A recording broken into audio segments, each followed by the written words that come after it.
Hello champions, welcome back to optimistic G channel. तो आज की टॉपिक ऑफ द डे की सीरीज़ में हम आपके सामने लेकर आए हैं काजिंद 2022। आज का हमारा टॉपिक है काजिंद 2022। तो नाम सुनने में थोड़ा अटपटा है, जो लोग पहली बार सुन रहे होंगे वो थोड़ा सा समझ नहीं पा रहे होंगे ये क्या है। तो देखिए, अगर आप तैयारी कर रहे हैं तो काजिंद जो है वो आपके एग्ज़ाम पॉइंट ऑफ व्यू से बहुत ही ज़्यादा इंपॉर्टेंट है। इससे रिलेटेड सीधे सीधे काजिंद से अगर नहीं तो इससे रिलेटेड एक क्वेश्चन एग्ज़ाम में ज़रूर आएगा, चाहे आप वो वनडे एग्ज़ाम दें, चाहे आप सिविल सर्विसेज का एग्ज़ाम दें, उन सभी में इससे एक क्वेश्चन ज़रूर आना है। तो सबसे पहली चीज़ तो ये कि काजिंद क्या है। तो ये क्या है उसको समझने के लिए पहले हम इसके नाम को देखते हैं। तो काजिंद जो है वो आपका दो हिस्सों में डिवाइड होता है, एक है काज और एक है इंड। एक है काज और एक आपका है इंड। अगर हम इसको डिवाइड करते हैं तो ये हो गया काज और ये हो गया इंड। तो यहाँ पे काज का मतलब है आपका कजाकिस्तान। क्या है? कजाकिस्तान, जिसको हम लोग हिंदी में जनरली बोलते हैं कजाकिस्तान। और ये इंड का मतलब हमारा प्यारा भारत, इंडिया। तो ये दो नामों से मिल के बना है काजिंद। तो इतना आप लोग समझ गए होंगे कि काजिंद जो है वो आपका कजाकिस्तान और भारत से जुड़ा हुआ कोई बात है। अब क्या है ये? तो ये एक मिलिट्री एक्सरसाइज है जो दोनों देश मिलके करते हैं, सैन्य अभ्यास है जो दोनों देश मिलके करते हैं। और इस बार ये 28 दिसंबर को होना है। कब होना है? 28 दिसंबर को होना है। ये अभी अनाउंस किया गया है, इसकी डेट आई है, तो इसलिए ये करंट अफेयर्स में है ये नवंबर के। तो 28 दिसंबर को होना है। जो आपका मेघालय है, मेघालय में शिलोंग, तो शिलोंग से 25 किलोमीटर दूर एक जगह है उमरई। क्या है जगह का नाम? उमरोई। उमरोई जो है वो मेघालय में शिलोंग से 25 किलोमीटर दूर है। वहाँ पे इस बार ये जॉइंट मिलिट्री एक्सरसाइज होगी इंडिया और कजाकिस्तान की। ठीक है। It will be the 6th edition of this exercise. ये 6वां इसका संस्करण है। भारत कजाकिस्तान सैन्य अभ्यास का ये 6वां संस्करण है। इससे पहले ये 5 बार हो चुका है, ये इसका 6वां संस्करण है। तो ये हो गया आपका काजिंद क्या है, किससे संबंधित है। So Kazind is the 6th edition of India Kazakhstan joint training exercise which will be held at Umrao, Meghalaya. Umrao in Meghalaya, and Umrao is 25 kilometers away from Shillong, and it will be held on 28th December 2022. It is the short note about Kazind. Now we will move further. So it was started in 2016 as exercise Prabal Dostak. It was started in 2016. India Kazakhstan joint military exercise was started in 2016 as Prabal Dostak, exercise Prabal Dostak, and in 2018 it was named as Kazind. तो क्या है बात यहाँ पे कि जो आपकी ये सैन्य अभ्यास है भारत और कजाकिस्तान का, ये 2016 में शुरू होता है। और जब ये शुरू होता है तो इसका नाम होता है प्रबल दोस्तक अभ्यास। क्या नाम होता है? प्रबल दोस्तक अभ्यास। फिर 2018 में इसका नाम बदल के हो जाता है काजिंद। क्या नाम हो जाता है? काजिंद। तो अगर आपसे पूछा जाए प्रबल दोस्तक, तो वो भी आपका भारत और कजाकिस्तान का सैन्य अभ्यास है, जो कि काजिंद का पूर्व नाम है। ठीक है। अगर हम बात करें इसके ऑब्जेक्टिव के, इसके उद्देश्यों की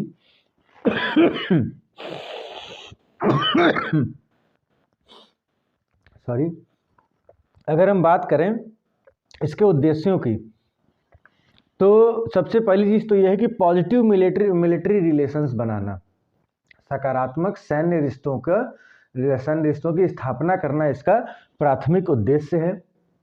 दूसरी अगर हम बात करें तो इसका जो मेजर, इस सैन्य अभ्यास का जो मेजर पार्ट है, जो मेजर ऑब्जेक्टिव है, जो प्रमुख उद्देश्य है, वो है to counter terrorist operations in semi urban और फॉरेस्ट सिनेरियो। जो आपके सेमी अर्बन यानी कि आप कहें तो कस्बे वाले क्षेत्र होते हैं, जो ना कि गांव हैं, यानी कि ना तो वो रूरल हैं और ना तो वो अर्बन, यानी कि ना तो शहरी है ना तो ग्रामीण, उसके बीच का हिस्सा है, इसको हम लोग कस्बा कहते हैं। तो कस्बा अगर है वहाँ पे या जंगलों में अगर कभी आतंकवादी एक्टिविटीज़ होती हैं, आतंकवादी क्रियाएं होती हैं, तो उनसे डील करने के लिए हम ये अभ्यास करते हैं, जिसको हम बोलते हैं काजिंद जो है, जिसका ये छठा संस्करण काजिंद 2022 हो रहा है उमरोई, जो कि आपका मेघालय में शिलोंग से 25 किलोमीटर दूर है। दिसंबर 28 को ये हो रहा है। ये हो गया आपका short note. So the main objectives of the Kazind, the first objective is to create positive military relations between India and Kazakhstan, and the second most important objective of this military exercise is to counter the terrorist operations in semi-urban or forest scenario. If any terrorist activity happen in any semi-urban area or in any forest area, then how we will counter that, and this exercise will help you to practice in this scenario. Then we will talk about the importance of Kazakhstan, why the Kazakhstan is important for India. So here are some points. The first one is it is strategically important for India. ठीक है, इसके जो है वो रणनीतिक लाभ हैं भारत को, ये इसके रणनीतिक फायदे हैं भारत को, इसलिए कजाकिस्तान हमारे लिए ज़रूरी है। रणनीतिक फायदे क्या हैं, तो इसको हम यहाँ पे मैप से समझेंगे, तो देखिए सबसे पहले हम बात करते हैं, ये आपका है जो आपका ये ब्लैक शेडेड एरिया है, ये आपका है कजाकिस्तान। जो ये ब्लैक शेडेड एरिया है ये आपका है कजाकिस्तान। अब अगर आप इसको देखें, अगर आप इसके मैप को समझ पा रहे हों, तो इसमें इधर रसिया है, इधर चाइना है, किर्गिस्तान है, उज़्बेकिस्तान है, तुर्कमेनिस्तान है, कैस्पियन सी है, अरल सागर है, और इसमें अंदर पड़ती है लेक बलखास। तो जब ये इतने सारे देशों से जुड़ा हुआ है तो ये हमारे लिए रणनीतिक तौर पे बहुत ही ज़्यादा इम्पॉर्टेंट है। ये हमारे लिए स्ट्रेटेजिकली बहुत ज़्यादा इम्पॉर्टेंट है। क्यों? क्योंकि इसका बहुत सारे देशों से जुड़ाव है, ये कई सारे इसके पड़ोसी देश हैं यहाँ पर। जैसे अगर हम देखें तो इसके नॉर्थ में रसिया है, ईस्ट में चाइना है, और इसके साउथ ईस्ट में किर्गिस्तान है, साउथ में उज़्बेकिस्तान है, तुर्कमेनिस्तान है, यहाँ पे कैस्पियन सी है। तो ये इसका बहुत सारे देशों से जुड़ा होना, यहाँ पे कैस्पियन सी का होना, अरल सी का होना, ये सब क्या है, इम्पॉर्टेंट है। इस वजह से हमारे लिए स्ट्रेटेजिकली इम्पॉर्टेंट हो जाता है, क्योंकि इससे हमारे जो रिलेशंस होंगे वो कहीं ना कहीं हमें इन सभी देशों के रिलेशन से प्रभावित करेगा। ठीक है, उसका फ़र्क पड़ेगा। जैसा हमारा रिलेशन इससे होगा, उसका कुछ ना कुछ, अगर इससे हमारे पॉजिटिव रिलेशन है तो उसका दबाव आसपास के और देशों पे पड़ेगा, अगर इससे हमारे नेगेटिव रिलेशंस हैं तो उसका फ़ायदा आसपास के और देश उठा सकते हैं। तो जैसा हम इसके साथ रहेंगे उसका प्रभाव हमें आसपास के क्षेत्रों में देखने को मिलेगा। और सबसे बड़ी बात यहाँ पे अगर हम एग्ज़ाम पॉइंट ऑफ व्यू से देखें तो उज़्बेकिस्तान जो है यहाँ पे, तो उज़्बेकिस्तान और कजाकिस्तान के बीच में आपका ये क्वेश्चन 2018 के यूपीएससी में आया था, 2018 में यूपीएससी में, कि अरल सागर जो है वो कहाँ पे स्थित है, किन दो देशों के बीच में स्थित है। तो हमारा आंसर होगा Kazakhstan and Uzbekistan, Kazakhstan and Uzbekistan. यहाँ पे ये अरल सागर है। तो ये छोटी छोटी चीज़ें होती हैं जो बहुत इंपॉर्टेंट होती है, और हम लोग एग्जाम पॉइंट ऑफ व्यू से चीज़ें देखते हैं तो कभी कभी हम समझ नहीं पाते कि हमें कैसे और क्या पढ़ना होता है। जैसे 2018 में जब ये अरल सी वाला क्वेश्चन आया, तो उस समय जब हम लोगों ने पेपर देखा, तो चूँकि मुझे करंट पढ़ने की आदत है कि उन चीज़ों को ज्योग्राफी से रिलेट करके हमेशा से, अगर कोई करंट की न्यूज़ आ रही, किसी स्टेट की, किसी डिस्ट्रिक्ट की, किसी कंट्री की, कभी भी कहीं की भी न्यूज़ होती है, तो मेरा हमेशा से ये कोशिश रहता है कि उसको हम जिस जगह की बात कर रहे हैं ना, उसके आसपास का जो ज्योग्राफिकल सिनेरियो है हम उसको ज़रूर देखें। अगर हम किसी देश की बात कर रहे हैं तो उसके पड़ोसी देश कौन है, उस देश के कोई खास समुद्र कौन सा है, या उस देश के साथ भारत को लेके कोई अगर रिसेंट में कोई बात चल रही है, उसके अलावा तो ऐसे बहुत सारे फैक्ट होते हैं जिनको हम ध्यान देते हैं। तो उस समय 2017-18 में एक रिपोर्ट आई थी जिसमें कहा गया था अरल सागर जो है वो धीरे धीरे सिकुड़ रहा है, उसका जो क्षेत्र है वो कम हो रहा है, वो सूख रहा है। उसमें पानी धीरे धीरे ख़त्म हो रहा है। तो चूंकि वो पानी की वजह से इम्पॉर्टेंट था, क्योंकि वहाँ पे कोई अगर समुद्र सूख रहा है, कोई छोटा समुद्र है, झील है जो काफ़ी फेमस है, काफ़ी बड़ी है, वो अगर सूख रहा है, उसमें पानी की कमी हो रही है, तो कहीं ना कहीं वो करंट अफेयर्स में ज़रूर आता है और हमारे लिए वो इम्पोर्टेंट होता है। अब हम गलती क्या करते हैं, हम सिर्फ इतना देख लेते हैं कि हाँ अरल सागर सूख रहा है, ये न्यूज़ में आ गया, दैट्स इट। अरल सागर आपका कहाँ है, ये इस पर हम बहुत ज़्यादा मतलब बहुत लोग ध्यान देते हैं, बहुत से लोग नहीं देते हैं, वो ये गलती करते हैं कि अब जैसे अरल सागर की जब न्यूज़ आई तो सबसे पहले हमको ये देखना चाहिए कि अरल सागर कहाँ पे है, किन किन देशों के साथ में उसका अटैचमेंट है। अगर वो किसी देश के बीच में है तो कौन से देश के बीच में है, उससे कोई नदी जुड़ी है कि नहीं जुड़ी है, वहाँ पे कोई मिनरल्स ऐसे पाए जाते हैं जो ग्लोबली इम्पॉर्टेंट हैं। ऐसे बहुत सारी चीज़ें हमको सोचनी चाहिए करंट अफेयर्स पढ़ते समय, तभी एग्ज़ाम क्रैक होता है। और सिर्फ ये आप मैं पढ़ा रहा हूँ, आप नोट कर ले रहे हैं, याद कर ले रहे हैं, उससे कुछ नहीं होता। आप कभी भी कोई वर्ड आ रहा है, किसी डिस्ट्रिक्ट का नाम आ रहा है, किसी कंट्री का नाम आ रहा है, तो उसके बारे में आप खुद से सर्च करें। हमेशा हर एक चीज़ आपको कोई नहीं पढ़ा सकता, कोई नहीं बता सकता। आप जब तक खुद से मेहनत नहीं करेंगे, एग्ज़ाम आपका क्लियर नहीं होना है। खैर, हम आते हैं अपने पॉइंट पे। तो हम आपको इसका मैप हम ये समझा रहे थे। जो लोग पहली बार पढ़ रहे हैं उनको कजाकिस्तान के बारे में नहीं पता होगा, तो यहाँ से कुछ चीज़ें आपको पता चली, बट हो सकता है कि वो आपको मैप के बारे में जानकारी ना हो। तो मैं आपको एक बड़े वाले मैप पे दिखा देता हूँ कि आपका इस जो एग्जैक्टली कजाकिस्तान जो है वो कहाँ पे है। ठीक है, तो अगर आप ये मैप देखें तो इस मैप में आई होप आप लोगों को साफ दिख रहा होगा। यहाँ पे ये हमारा प्यारा इंडिया है, ठीक है, हमारा प्यारा भारत यहाँ पे है, ठीक है। और ये आपका जो हिस्सा है ये रसिया हो गया, ये येलो कलर से जो आप देख रहे हैं ये रसिया है। और जो ये है हिस्सा जो है ये ग्रे कलर में देख रहे हैं, यहाँ पे आपका कजाकिस्तान है, जो आपका मध्य एशिया में पड़ता है, ठीक है, मिडिल ईस्ट इसको बोलते हैं। तो आप लोग जो लोग पहली बार कजाकिस्तान के बारे में सुन रहे हैं, जिन्होंने अभी हाल फिलहाल में तैयारी शुरू की है, तो वो लोग सबसे पहले मैप खोलें और कजाकिस्तान देखें, उसके पास में कौन सा समुद्र है, कौन सी उसकी बड़ी नदी है और कौन कौन उसके पड़ोसी देश हैं, हम सारा कुछ हमको यहाँ पे देख लेना चाहिए। ठीक है, ये आपका धर्म है एक प्रतियोगी छात्र होने के नाते। तो आप लोगों ने ये देख लिया, ये आपका कजाकिस्तान है। अब हम आगे बढ़ते हैं। तो हम सबसे पहले बात कर रहे थे जो इम्पोर्टेंस है कजाकिस्तान की, वो क्या है। तो सबसे पहले वो स्ट्रेटजिकली हमारे लिए बहुत इंपॉर्टेंट है, वो रणनीतिक तौर पे हमारे लिए बहुत ही ज़्यादा महत्वपूर्ण है। ये हमने समझा कि क्यों यहाँ पे ये महत्वपूर्ण है। दूसरा जो सबसे बड़ा पॉइंट है, एनर्जी रिसोर्सेज के बिहाफ में अगर हम बात करें, ऊर्जा संसाधनों के बारे में अगर हम बात करें, तो उस दृष्टिकोण से ऊर्जा संसाधनों के दृष्टिकोण से कजाकिस्तान हमारे लिए बहुत ही महत्वपूर्ण स्थान रखता है। क्यों वो बहुत महत्वपूर्ण स्थान रखता है, इसके बारे में हम एक बार देखते हैं। क्योंकि ये जो कजाकिस्तान है वो विश्व में सबसे ज़्यादा यूरेनियम का उत्पादन करता है, ठीक है। Kazakhstan is the largest producer of uranium in the world. दुनिया में सबसे ज़्यादा यूरेनियम का उत्पादन, यूरेनियम का प्रोडक्शन कौन करता है, तो वो करता है कजाकिस्तान। और आपको पता होगा कि जो यूरेनियम है वो एक अच्छा एनर्जी रिसोर्स के रूप में काम करता है।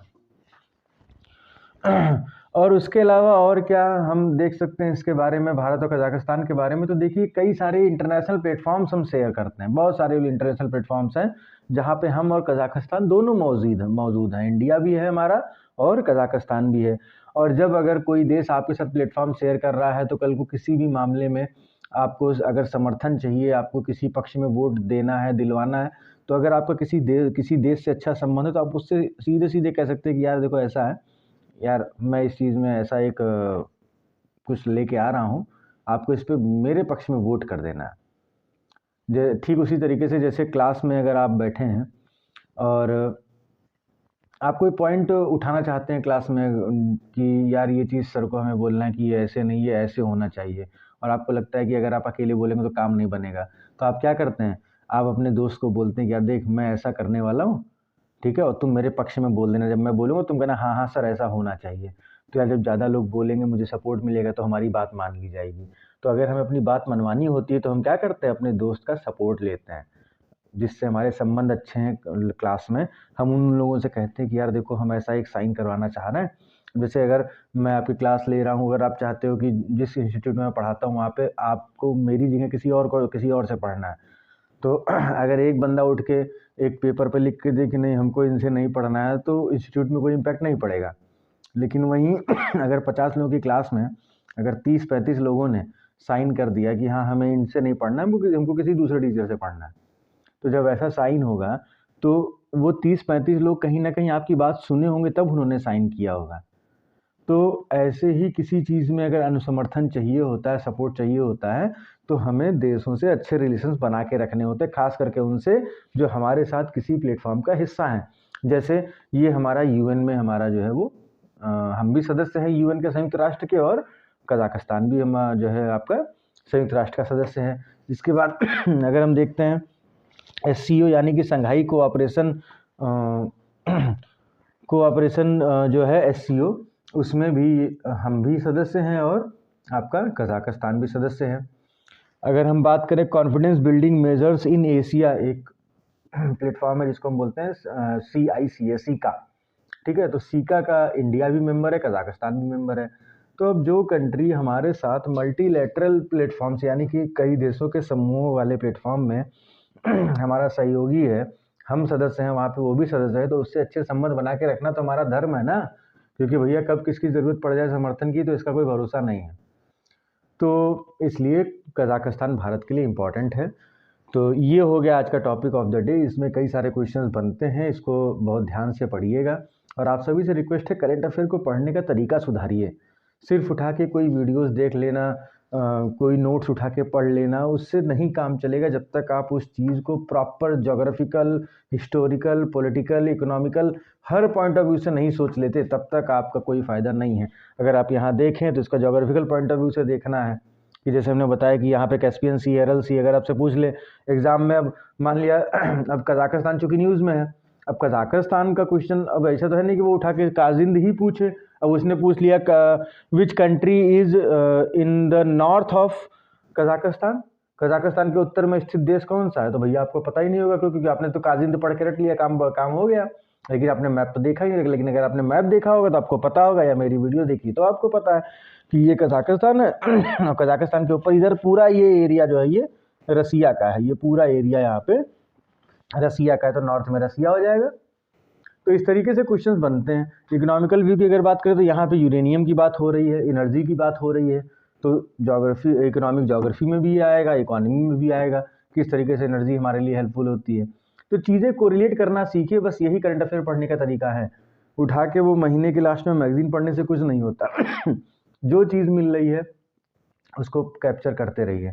और रही बात हमारी, तो हम आपके एग्ज़ाम तक हम ऐसे टॉपिक ऑफ द डे से तो कम से कम मान चुकिए कि 100-150 तो ऐसे टॉपिक आपके तैयार करवा देंगे, जिसमें से 20-30 क्वेश्चन तो आपको यूँ ही मिल जाएंगे। 150 अगर आपका 150 क्वेश्चन का पेपर है, अगर उसमें से 30-40 करंट अफेयर्स के हैं, तो मान के चलिए कि 10 to 15 तो मतलब जो है 10 to 15 क्वेश्चन आपको सिर्फ इन टॉपिक ऑफ द डे वाली सीरीज़ में से मिल जाएगा, क्योंकि ये वो टॉपिक्स होते हैं जिनसे एग्जाम में क्वेश्चन बहुत पूछाते हैं। करंट अफेयर तो हम पढ़ा ही रहे हैं, नवंबर का करंट अफेयर में हमारा अपलोड हो रहा है आज, और इसके साथ ही साथ हम उधर सितंबर का भी हम लेके चल रहे हैं।